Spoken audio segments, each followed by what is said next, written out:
دریم نمبر خبره ولایت ته د رسیدلو کومه لار ده. عبدالله ابن عباس رضی الله تعالی عنہما فرمایي رسول الله مبارک صلی الله علیه وسلم فرمایي که د چا دا ارمان وي چې زه دې ولی شم او زه د ولایت مقام ته ورسېږم نو درې کاره دې وکړي. اول نمبر د ځان کې حلم پیدا کړي، بردباری دې پیدا کړي. څومره چې دی حلیم وي نو دی به زر ولایت ته ورسېږي. تاسو ته ما ویلي یو طالب چې دی استاد ته راغی چې ما ته اسم اعظم وښایه. هغه ورته وایي بچیه ته د اسم اعظم قابل نه یې. ویلې نه. ورته وایي ښه اسم اعظم چې یادی نو بچیه بازار ته به لاړ شي، فلانی چوک کې به یو سپین ږیری سړی را روان او د لرګیو ګېډۍ به یې په شان هغه ته به سپېړه ورکړي. څومره سخته سپېړه چې دې ورکړه دومره به اجازه مضبوطه وي. اوی صحیح ده. چې ورغی سپین ږیری سړی او د لرګیو ګېډۍ په شان کړی او خولې پې راماتې وې را روان دی چې ورته ودرېد زړی پې ونه شو. څنګه سپېړه ورکړه زړی ټینګ که خو کار ونه شو. چې راغی وی بچیه سپېړه دې ورکړه. ویلې نه. سپین ږیری سړی څنګه وی بس بیا ګرځه بیا اسم اعظم هم نشته. وی چې دته دې سپېړه نه وي ورکړې اسم اعظم نشته. سبا چې ورغی زړی ورته ټینګ کړ، سپېړه یې ورکړه سپین ږیري ته. هغه ورته وی بچیه لکه ته چې دې ته راغلی وی دې ته راغلی.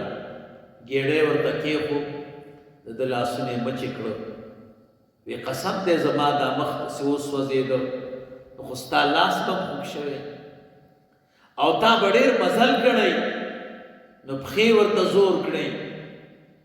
دی ډېر پښېمانه شو چې کاشکې دته ما سپېړه نه وی ورکړې. چې راغی استاد ورته وی سپېړه دې ورکړه. وی ورمې کړه خو ډېر پښېمانه داسې داسې کار یې را سره وکړ. ویلې بچیه دا زما د اسم اعظم استاد دی.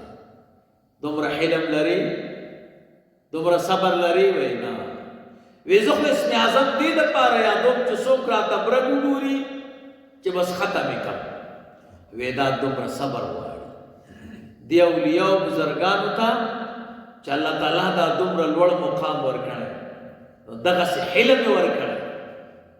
د رسول الله مبارک صلی الله علیه وسلم د حلم واقعات چې واورئ د انسان دا مازغه په حرکت کې راشي. دومره لوی قوت سره رسول الله مبارک زبردست پهلوان. علما وایي هر نبي ته د اتیو پهلوانانو طاقت الله ورکړي او د اتیو انبیاو طاقت الله یو رسول ته ورکړي او د اتیو رسولانو طاقت یو اولو العزم رسول ته ورکړي او رسول الله مبارک صلی الله علیه وسلم ته د ټولو انبیاو د رسولانو طاقت ورکړي. آسی پهلوان حدیث کې راځي رسول الله مبارک به چې په چړۍ په غر خطه داسې به خطه لکه چې موږ او تاسو راکوزېږو. لیکن هغه سړی ورته راغی او رسول الله مبارک یې مرۍ نه ونیو. دومره زور یې ورکړه چې د نبي علیه السلام رنګ مبارک سور شو.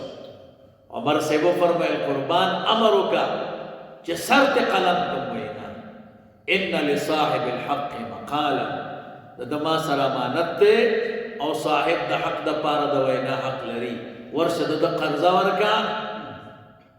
دومره طاقت باوجود دومره حلیم رسول الله مبارک. نو حلم چې در کې نه وي د ولایت ته نشي رسېدلی. دویم نمبر رسول الله مبارک فرمایي وورع صادق.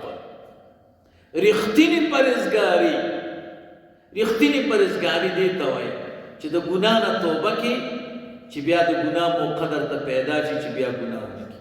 موږ او تاسو خو د ګناه نه توبه کوو خو چې د ګناه ځای ته لاړ شو بیا رانه توبه یې رہی. نو دا د ولایت لار نه ده. ورع صادق چې پرهیزګاري دې وکړه او بیا دا سر ته ورسوي. دریم نمبر خیسته اخلاق. ما یو سړی لیدلی او ما ته وی ما د لنډي کوتل په غرونو کې یو سړی ولید، یو ولی او بزرګ، خو هغه به کال کې یو ځل ما لیده او هغه د خضر علیه السلام شاګرد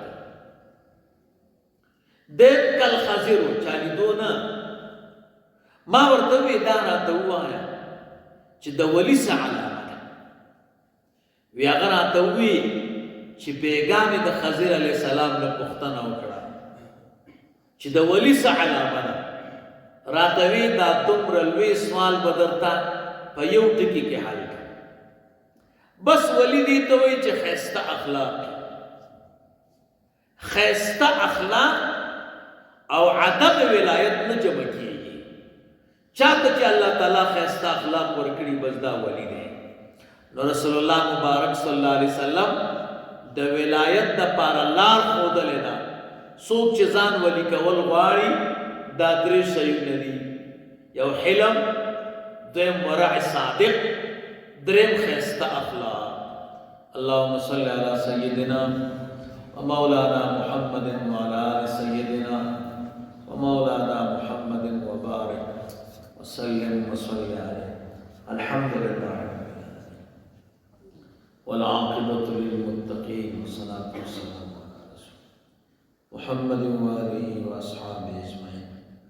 يا رب العالمين اسلام ودين منت محبتك بإسلام لا تعمل سانك رسول الله مبارك صلى الله عليه وسلم روح منور زمن خوشحالك نغب سنتنا تعمل سانك ملنگ سے مبارک صحت کامل و عاجل نصیب ملنگ سے مبارک رسول الله مبارک صلی الله علیه وسلم پوئے سمر مشایخ د سلوک و د طریقت ائمه د شریعت د ټولو درجات عالی کی قرب در قرب نصیب کی نسبتونه په کامل او جنت نصیب وکړي.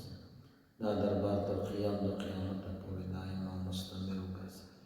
د شریعت او د طریقت چینه او د ټول اکناف او اطناف د عالم تر نصیران وکړي. دې دربار څومره متعلقین دي حاضرین غایبین حیات او ممات دا خاص اولیاء په صفونه کې ودرې د دنیا او د آخرت مشکلات ټول حل کړي. وصلی